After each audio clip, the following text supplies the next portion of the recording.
안녕하세요. 마이다스 IT입니다.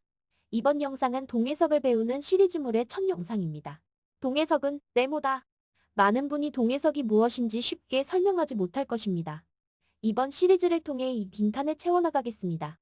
첫 시간이니까 동해석은 무엇인지 간단한 소개와 이론 설명을 최대한 가볍게 해보겠습니다. 가장 먼저 간단한 예시와 함께 동해석을 해야 하는 상황에 대해서 알아보겠습니다. 그림과 같이 물체 이동을 위한 운송 로봇이 있습니다. 이 로봇은 물체를 얼마나 빠르게 이동시킬 수 있을까요? 빠르게 이동시키는 것이 제품의 생산 시간을 단축하기 때문에 중요할 것입니다. 다만 무조건 빠르게 이동한다면 로봇은 이송 물체를 정확한 위치에 놓을 수 있을까요? 왼쪽의 그림은 천천히 이동하는 로봇과 빠르게 이동하는 로봇을 비교한 영상입니다. 천천히 이동하는 로봇의 경우에는 이송 속도는 느리지만 원하는 위치에 도달한 직후 진동 현상 없이 멈춰 있는 것을 볼 수 있습니다. 스태틱한 상황이라고 할 수 있죠. 하지만 빠르게 이동한 로봇은 어떤가요?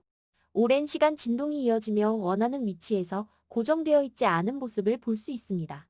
오른쪽 그래프를 보면 빠르게 이동한 로봇은 빠른 이동으로 인해 진동이 유발된 것을 알 수 있습니다. 이처럼 동해석은 시간에 의한 영향이 있는 경우에 진행합니다. 앞서 본 경우 이외에도 우리 주변의 다양한 산업 분야에서는 진동에 의한 영향과 현상을 파악하기 위해 끊임없이 노력하고 있습니다.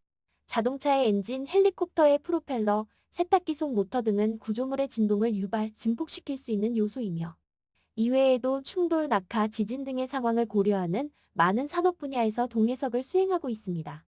동해석은 시간에 따라 변하는 외부 하중에 의해 구조물의 응답을 확인하기 위해서 진행합니다. 다양한 동적 하중은 구조물의 시스템 특성에 따라 서로 다른 응답을 발생시킵니다. 우리는 그 응답을 분석해야 하며 조절할 수 있어야 합니다. 추후에 자세히 설명하겠지만 가볍게 살펴보면 고유 진동수와 가진 주파수가 일치하게 되면 발생하는 응답인 공진을 확인할 수 있고, 특정 범위의 주파수가 외부 하중으로 가해질 경우 구조물의 응답을 확인하기도 하며, 충돌, 충격에 대한 응답을 확인하기도 하고, 지진과 같은 예측 불가능한 하중에 대한 응답을 확인하기도 합니다. 결국 우리의 목적은 구조물이 안전하게 설계되었는지 확인하는 것입니다. 해석 종류와 상관없이 의미 있는 결과를 얻고, 원하는 설계를 하기 위해서는 관련 이론을 이해하고, 프로그램에서 적절하게 모델링할 수 있는 능력을 겸비해야 합니다. 이번 시리즈물을 통해 이론과 프로그램 사용 능력을 겸비한 해석 고수가 될 수 있도록 돕겠습니다. 동해석은 기계진동학이라는 학문과 밀접합니다. 일정 시간 간격으로 반복되는 운동을 진동이라고 하며, 구조물에 작용하는 힘과 구조물의 진동 사이의 관계를 연구하는 것이 진동 이론입니다. 진동 이론에 대한 기본적인 개념을 가지고 동해석을 수행하는 것이 큰 도움이 되지만, 일반적으로 복잡한 수식으로 표현되기 때문에 많은 분이 어렵게만 느낍니다. 하지만 앞서 설명한 것과 같이 너무 어렵게만 느낄 필요가 없습니다. 동해석을 수행할 때는 보이는 수식의 의미만 정확히 이해하면 계산은 컴퓨터가 해주기 때문이죠. 보이는 수식의 우변은 외부 하중을 의미하며, 좌변의 식은 구조물에 가해지는 힘을 의미합니다. 결국 한 질량체에 가해지는 다양한 힘의 관계를 표현한 식이며, 어떤 질량m의 물체의 외력 F가 가해질 때 그 물체의 변이 U를 계산하기 위한 식인 것입니다. 변이를 찾으면 속도와 가속도는 변이를 시간에 대해 미분한 값으로 구할 수 있습니다. 좌변을 다시 살펴보면 세 개의 항으로 이루어져 있습니다. 각각의 항은 질량과 가속도의 곱으로 만들어진 관성력을 나타내는 항, 감쇄계수와 속도의 곱으로 만들어진 감쇄력을 나타내는 항, 스프링 상수와 변이의 곱으로 만들어진 복원력을 나타내는 항입니다. 각각의 항을 구성하는 변수에 의해 구조물에 어떤 힘이 크게 작용하는지 결정되는 것입니다. 구조물의 질량이 크면 구조물은 외력이 가해져도 크게 변화하지 않으려고 저항하고, 감쇄계수가 크면 운동에너지가 빠르게 소모되며, 강성이 큰 구조물의 진동은 빠르게 초기 형태로 복원되려고 할 것을 의미합니다. 정적 해석과 동해석의 가장 큰 차이점은 바로 시간입니다. 정적 해석은 시간에 의한 영향을 전혀 고려하지 않습니다. 외부 하중에 대한 구조물의 변형과 응력 분포가 목적일 때 주로 사용되며, 외부 하중이 매우 느린 속도로 가해지거나 구조물의 진동을 유발하지 않는 경우에 활용될 수 있습니다. 하지만 동해석의 경우에는 하중이 시간에 따라 변하는 것을 정의하고, 시간에 따라 변하는 구조물의 변형은 물론 구조물의 움직임, 진동 등을 결과로 얻을 수 있습니다. 실제로 우리 주변의 모든 현상은 시간에 따라 변하는 하중을 받고 있으며 진동이 발생하는 경우가 대부분입니다. 하지만 앞서 설명한 것과 같이 이를 무시할 수 있다. 없다는 것을 결정하는 것이 동해석을 시작하는 첫걸음입니다. 쉬운 예를 들어보면 사람이 가만히 앉아 있을 때 버티는 의자를 설계하겠다고 하면 우리는 정적 해석만으로 충분히 의미 있는 결과를 얻을 수 있습니다. 의자에 가해지는 하중은 사람의 몸무게와 중력 가속도에 의해 결정되는데 이 두 값은 변하기 위해 긴 시간이 필요하거나 변하지 않는다고 볼 수 있기 때문입니다. 하지만 사람이 의자 위에서 뛰는 상황에서도 버티는 의자를 설계하겠다는 목적이라면 짧은 시간 동안 의자에 가해지는 힘이 변하는 상황을 적용해야 할 것이며 이런 상황을 해석에 반영해야 하는 것입니다. 동해석을 해야 한다고 결정했다면 다음으로 결정해야 하는 것은 무슨 해석을 수행할 것인가입니다. NFX와 메시프리에서 제공하는 동해석은 보이는 것과 같이 크게 5종류입니다. 세부적으로는 선형과 비선형으로 나뉘는 해석이 있으며 계산 기법에 따라 모두법, 직접법으로 구분되기도 합니다.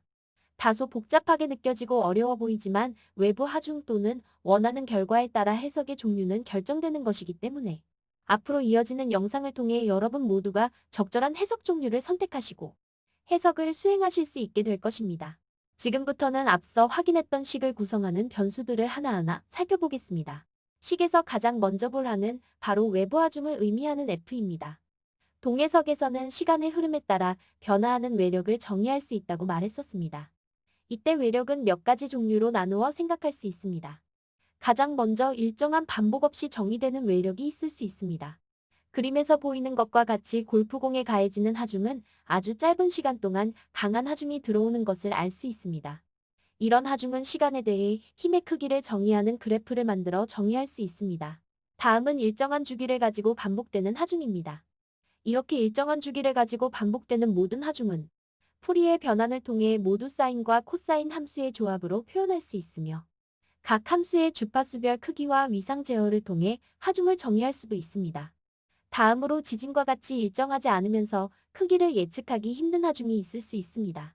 일반적으로 이런 종류의 하중은 법에서 그 기준을 정의하는 예도 있고 확률적인 표현을 통해서 정의하는 방법이 있습니다. 추후에 각 하중의 종류별로 선택해야 하는 해석 종류와 그 정의 방법을 더욱 자세히 알아보겠습니다. 기계진동학 책을 펼쳐보면 자유도에 관해 설명하는 부분이 있습니다. 자유도란 질량을 가지는 점이 움직일 수 있는 좌표의 개수를 말하며 우측 상단의 수식은 직선 운동만이 가능한 자유도를 표현하는 일반적인 식입니다. 질량을 가지는 점을 질점이라고 말하는데 동해석에서는 각 질점의 거동을 예측 표현하는 것이 목적입니다. 다만 우리 주변의 모든 물체는 질량이 연속적으로 분포하기 때문에 무한계의 자유도를 가진다고 볼 수 있습니다. 이를 적절하게 유한계의 자유도를 가지는 2, 3맥의 변수계로 치환시켜 문제를 해결해 나가는 것입니다. 그림에서 보이는 것과 같이 실제 구조물을 요소망으로 표현하는 것이 무한계의 자유도를 가지는 실제 구조물을 유한계의 자유도를 가지는 2, 3맥의 변수계로 표현하는 것이고 우리는 2, 3맥의 변수계에 대한 응답을 통해 무한계의 자유도를 가진 실제 구조물의 특성을 확인하는 것입니다. 진동 중의 마찰이나 다른 저항 때문에 어떤 에너지도 소모되지 않으면 모든 구조물은 무한히 진동할 것입니다. 하지만 우리 주변의 모든 구조물은 무한히 진동하지 않는다는 것을 알고 계실 것입니다. 이는 모든 구조물에는 자체적으로 감쇄상수가 존재하기 때문인데 유체의 점성 표면에서 발생하는 마찰, 재료의 분자 간의 마찰이 에너지를 소모합니다. 감쇄상수는 동해석을 수행하면서 중요한 역할을 하지만 구조물의 재료, 형상에 따라 다른 값을 가지기 때문에 측정하기 매우 어렵습니다. 분야별로 사용되는 일반적인 감쇄상수 값이 정해져 있는 예도 있으며 필요에 따라 실험과 해석 결과를 비교하며 적절한 감쇄 계수를 찾는 과정이 필요할 수 있습니다. 구조물의 강성은 수식에서 스프링 상수 K로 표현됩니다. 스프링은 늘어나면 줄어들기 위한 줄어들면 늘어나기 위한 힘을 발생시킵니다. 이는 일반적으로 스프링 상수 K로 표현되어 수식에 반영됩니다. 구조물 역시 변형에 저항하고 원래 상태로 돌아오기 위한 힘이 발생하고 그 특성이 강성 K로 반영됩니다. 이 식을 구성하는 미지수와 항을 모두 한 번씩 훑어봤습니다. 가속도, 속도 변이는 모두 방정식의 결과일 뿐이고 결국 우리가 알아야 하는 것은 1. 구조물에 가해지는 외부 하중을 정의할 수 있어야 한다. 2. MC, K를 적절하게 정의할 수 있어야 한다. 입니다. 지금까지 동해석의 기초에 대해 가볍게 훑어보았습니다.